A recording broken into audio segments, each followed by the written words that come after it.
Sur le public du Louvert, tout ça, la scène et tout. Ouais, super chaleureux, la scène est très belle, j'apprécie beaucoup la scène et puis le public surtout qui nous a donné beaucoup de force et qu'on aimerait remercier. C'est une musique qu'on écoute de derrière les yeux, c'est un peu ça, non?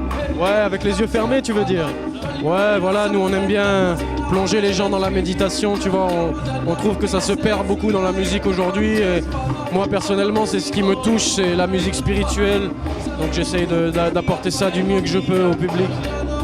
Qu'est-ce qu'on écoute en venant au Louvert quand on fait partie de l'équipe de Marcus Gad, dans la voiture, dans le bus, dans le trafic? Ouais, on écoute de tout, moi j'écoute beaucoup Midnight, hein. On écoute souvent Midnight et les gars ils aiment beaucoup, tu vois, les vieux classiques du reggae des années 70, tout ce qui sort de la Jamaïque et de la période 70-80, on écoute beaucoup ça dans le van.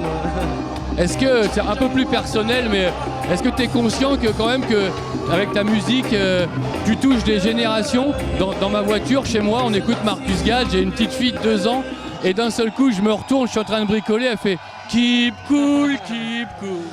Bah ça, tu vois, c'est ce qui me touche le plus, parce que je pense vraiment que quand les enfants ils reçoivent le truc de cette manière-là, c'est la preuve qu'il y a quelque chose de pur et de vrai dans la musique, parce que les enfants savent reconnaître ce qui est bon. On va terminer là-dessus, Marcus. Merci en tout cas. Est-ce que tu as un dernier message avant de se quitter? Un grand big up à toute l'équipe du Louvert, parce que pour nous ça a été une rencontre vraiment amicale, tu vois, avec toute l'équipe. Ça a commencé par ma rencontre avec Naman en Nouvelle-Calédonie et depuis, tu vois, on n'a pas perdu le contact et ça se passe vraiment super bien. Donc voilà, big up au public, big up à tous les gens qui ont rendu ça possible et puis profitez de la vie.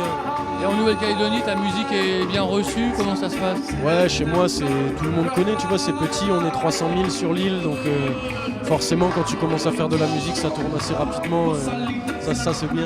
Ça. Quand on est de Nouvelle-Calédonie, on rêve de quoi finalement avec la musique? Ouais, c'est vrai que moi, la musique, elle m'a permis de voyager, donc voilà, tu vois, quand tu grandis sur une petite île, tu as forcément envie d'aller voir ailleurs. Mais après, dès que tu vas voir ailleurs, tu réalises quand même la richesse de chez nous.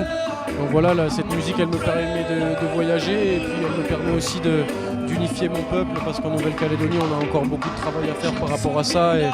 Et avec la musique, on essaye de réunir les gens, tu vois, sans différence de couleur, d'opinion politique ou religieuse. Et ça marche très bien.